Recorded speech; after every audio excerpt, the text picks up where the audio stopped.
हे भद्र, इन दिनों नागरिक किस विषय की चर्चा करते हैं? वे सीता, लक्ष्मण, भरत, शत्रुघ्न के विषय में क्या कहते हैं? हमारी माता कैकेयी तथा मेरे संबंध में उनके क्या विचार हैं?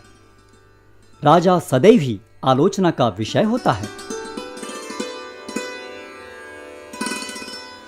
आदौ राम तपोवनाधिगमनं हत्वा मृगं काञ्चनं वैदेही हरणं जटायुमरणं सुग्रीव संभाषणं बाली निग्रहणं समुद्रतरणं लंकापुरी दाहनं पश्चाद् रावण कुंभकर्ण हननम् एतद्धि रामायणम्। हे प्रभु, उस दशशीष रावण पर विजय पाने के लिए सभी आपकी प्रशंसा करते हैं। वे आपको सभी वीरों में भी महानतम समझते हैं। हे भद्र, क्या तुम सारे नगरों का भ्रमण करते हो? कोई मेरे राज्य में दुखी तो नहीं है? नहीं महाराज, आपके राज्य में भला कौन दुखी हो सकता है। परंतु मैंने कल रात्रि में एक स्त्री को देखा जो रोते हुए आपके महल की ओर जा रही थी। वह आपसे न्याय पाना चाहती थी, परंतु द्वारपाल ने उसे वापस भेज दिया। वह स्त्री कौन थी? भद्र, क्या तुमने उसके बारे में कुछ पता लगाया? हाँ महाराज, गांव वालों से पूछने के बाद मुझे कुछ जानकारी प्राप्त हुई है। वह आपके राज्य में एक धोबी की पत्नी है। उसके पति ने उसे घर से निकाल दिया। उसने ऐसा क्यों किया? उसके पति का कहना है कि वह चरित्रहीन है, परंतु उसकी पत्नी कह रही है कि वह निर्दोष है। वह केवल अपनी बीमार माँ से मिलने गई थी। संध्या के समय आंधी चलने के कारण वह नदी पार न कर सकी और उसने रात्रि वहां पास ही ऋषि की झोपड़ी में बिताई। अगले दिन प्रातः वह अपने घर को चली गई, परंतु उसके पति ने उसे चरित्रहीन बताकर घर से निकाल दिया। क्या वह स्त्री अभी भी हमारे राज्य में है? मुझे पता नहीं है महाराज। मैंने उसे हर जगह खोजा, परंतु वह मुझे नहीं मिली।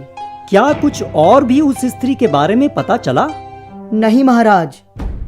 मुझे ऐसा क्यों प्रतीत हो रहा है कि तुम मुझसे कुछ छिपा रहे हो? जो भी बात है निस्संकोच कहो। मुझे क्षमा करें महाराज, परंतु जो मैं जानता था वह मैंने आपके समक्ष प्रस्तुत कर दिया। मैं कल प्रातः तुम्हारे साथ वेश बदलकर नगरों में भ्रमण करना चाहता हूं। तुम यह बात गोपनीय रखना। परंतु महाराज। भद्र, मैं स्वयं सत्य का पता लगाऊंगा।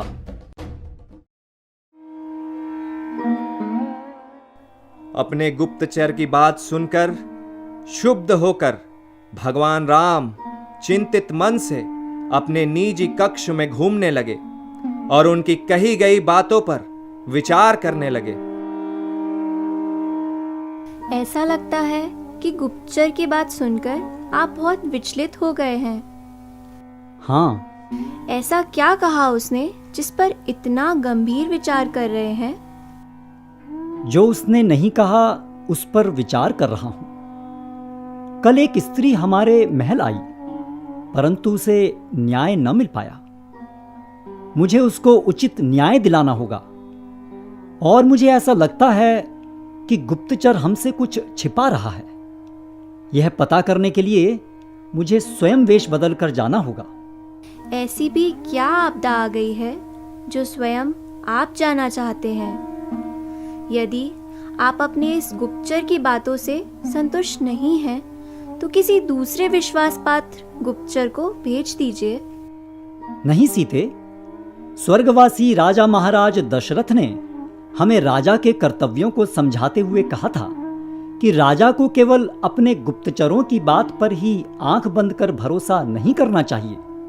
कभी कभी राजा को स्वयं वेश बदलकर राज्य की परिस्थिति और प्रजा का सुख दुख अपनी आंखों से देखते रहना चाहिए। महाराज दशरथ भी कभी कभी स्वयं ऐसा ही किया करते थे। देखो, हमें लौटने में 2-3 दिन लग सकते हैं। हम अयोध्या में नहीं हैं, यह बात गुप्त रखनी होगी।